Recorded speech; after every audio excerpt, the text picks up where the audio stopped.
Hi, my name is Ben Roy. I'm an intern here with Fredericksburg and Spotsylvania National Military Park, and today I'm out here on the Spotsylvania battlefield talking about Upton's attack, which occurred on May 10, 1864, when Colonel Emory S. Upton, a West Point graduate, led 12 chosen regiments in an attack here that shattered the Confederate line. Although initially successful, the attack was turned back by the frantic Confederate counterattacks and forced to return to its starting point. But today, I want to talk about just one group of Union volunteers that fought here during Upton's attack, the 5th Maine Company I. And I'm dressed as they would have appeared in May of 1864. I'm wearing a blue wool uniform, and on my knapsack I carry a wool blanket, a rubberized gum blanket, and a canvas shelter half. On my belt, I carry a cartridge box for ammunition and a bayonet for my musket, and in my haversack and canteen, I carry water and rations. On my hat, I wear the red Greek cross of the 1st Division of the Federal 6th Corps. The only original part of the equipment that I have today is this musket, which is a Springfield model rifled musket, which was manufactured by the E. Robinson Company in upstate New York in 1863. By May of 1864, the men of the 5th Maine Company I had been fighting and carrying muskets like this one for 3 years continuously. The men of the 5th Maine Company I were still sustained by the same patriotic motives that compelled them to enlist in the spring of 1861. Clark S. Edwards was shingling the roof of his home in the spring of 1861 when a neighbor came and visited him and told him that the rebels had fired on Fort Sumter. Without hesitation, Edwards immediately climbed down, started walking to the Bethel post office to raise a company of volunteers from Bethel and the surrounding towns. That group would eventually become the 5th Maine Company I, and they were supported by their entire community. And before they left for the seat of war in 1861, they were addressed by Emma Clara Gaines on behalf of the patriotic women of Bethel. She said, quote, "Go forth and sustain our government and her ballot box, that foundation stone whereon is built the glorious fabric of free government. Let it not become a stupendous failure of self-government and a byword and scorn among the nations of Europe and the world." End quote.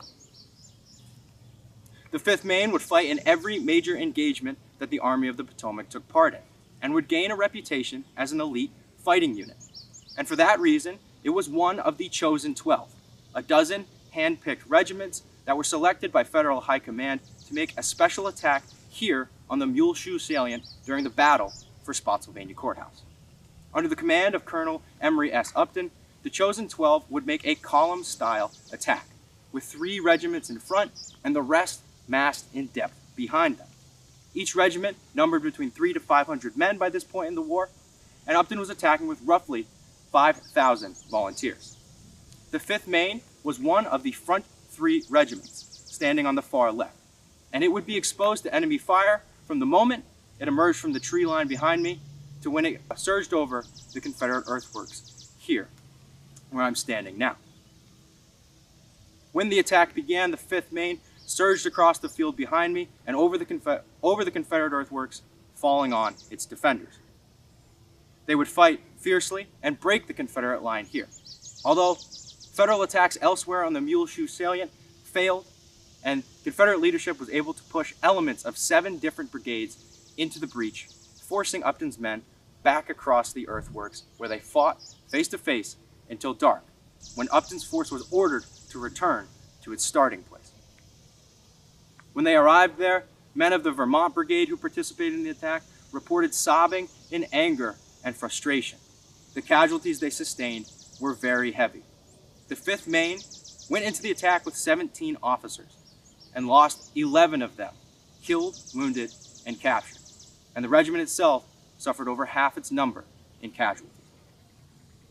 The effects on morale were devastating, and Colonel Clark S. Edwards, now commanding the regiment, wrote, quote, "We at once went back to our shelter tents. Though little sleep we had, for our hearts were too full of grief and sorrow for the poor fellows who had fallen.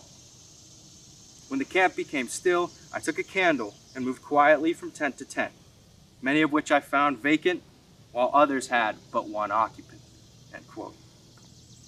The tragedy of what happened to the 5th Maine was amplified by the fact that they only had scarcely more than a month left in their term of service. On June 23, 1864, Company I mustered out of service and began the long journey back to Bethel.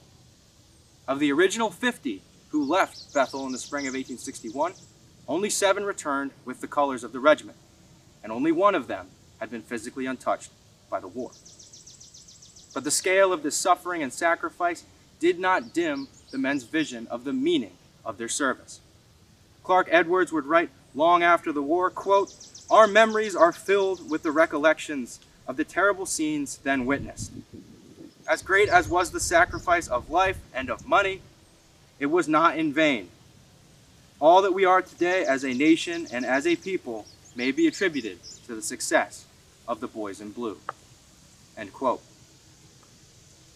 Out here on the Spotsylvania battlefield, we have a chance to connect the stories of groups of men like the 5th Maine Company I to the experiences and events that inspired the creation of this park. And we can take into ourselves a small portion of those experiences and events and understand them, and know that they were supported by their communities at home and their families, friends, men, women, and children.